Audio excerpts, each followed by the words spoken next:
ses rapports avec les femmes, nous avons oublié d'évoquer ces idées, je dirais, pas féministes, mais féminisantes. Et c'est pas son amour, je dirais, son rapport avec les valeurs féminines. Il les appelle comme ça, valeurs féminines, les valeurs qu'il a suivies et qu'il a chantées dans ses œuvres. Il y en a des valeurs qui sont contraires à l'agressivité, à la guerre, à toutes ces valeurs masculines que notre siècle, qui est le siècle qui a été le sien, le XXe siècle, nous a donné en grande, je sais pas, quantité. Et puis, concernant sa prise de distance par rapport à sa judaïté, qu'on dit, je ne suis pas tout à fait d'accord qu'il ne s'est pas exprimé, parce qu'il y a un livre que vous connaissez sans doute et qui s'appelle La nuit sera calme. Et dans La nuit sera calme, il évoque ses rapports très complexes avec ses origines juives, et ces rapports très complexes, c'est aussi son sens de l'humour qui joue tout le temps, avec l'État d'Israël. Et c'est là aussi, je pense qu'il exprime, si on peut dire ça, pourquoi est-ce qu'il n'a pas abordé cette question en profondeur. Peut-être parce qu'il a une expérience qui a été assez bitter, comme on dirait en anglais. Peut-être parce qu'il voulait garder le secret de son passé, ce côté mystificateur qu'il a toujours gardé jusqu'à la fin de sa vie. Mais je pense que, en dehors de ces histoires d'amour, de ce côté extraordinaire, de sa beauté, de ses fantasmes, de ses mystifications, ce qui me reste à moi, et ce qui reste de Gary au XXIe siècle, c'est cet appel pour un nouveau code de valeurs. Valeurs telles que l'amour, la féminité, la maternité, le soutien pour les faibles et la faiblesse.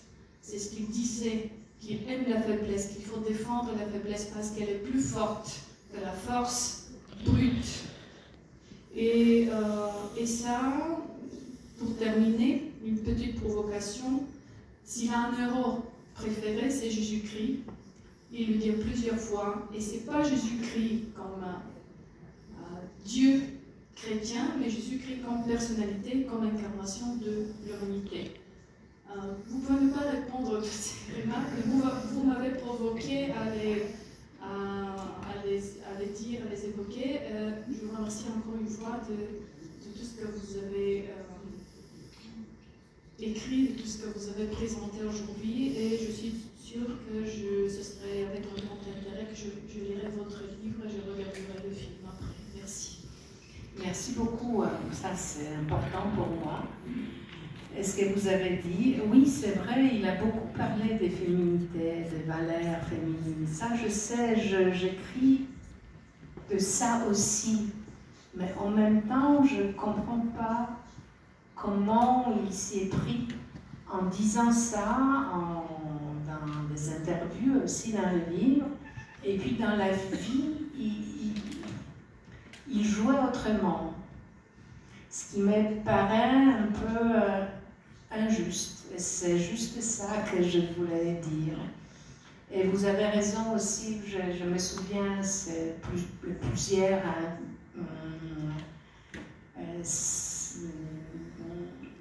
citations sur Jésus et comment il l'admire, etc.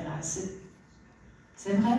Et puis il a écrit aussi le premier livre qu'on appelle écologique, Le Racine du ciel, le premier concours en 1956. C'est le premier livre sur les éléphants.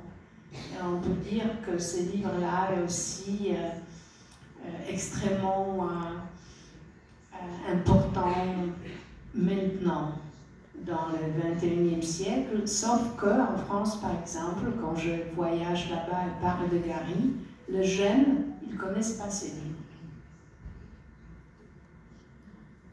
Bon, encore des questions?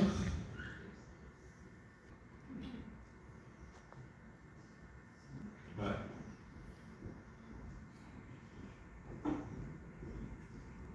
Je voudrais juste revenir sur, ça a été largement abordé, mais effectivement son lien avec le judaïsme ou la judaïté, puisque c'est voilà, le mot, la façon de dire les choses ont évolué aussi.